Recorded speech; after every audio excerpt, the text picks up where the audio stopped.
watakapoyakataa mafundisho yenye uzima, ila kwa kuzifuata nia zao wenyewe watajipatia walimu makundi, kwa kuwa wana masikio ya utafiti, nao watajiepusha wasisikie yaliyo kweli na kuzigeukia hadithi za uongo. Bali wewe uwe na kiasi katika mambo yote, vumilia mabaya, fanya kazi ya mhubiri wa Injili, timiliza huduma yako.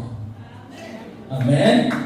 Hapa nimesema sitafafanua, na kwa vile mimi sio mwinjilisti na sijaja kufundisha, ninaomba tafadhali kwa ruhusa yako mwinjilisti, sisi tulitamka kupitia kinywa cha mtumishi wa Mungu Dr. Catherine Mwakosi ambaye ndiye katibu wetu wa jumuiya zote, alitamka kwamba tutatoa kiasi cha shilingi 300,000 kwa ajili ya kusapoti kazi ya Mungu inayoendelea hapa kwenye ujenzi hapa kwa.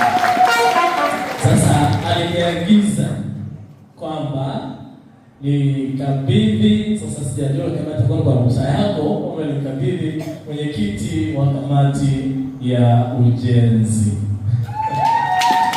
Naomba makofi mengi kwake wakati anapokuja kupokea sadaka hii.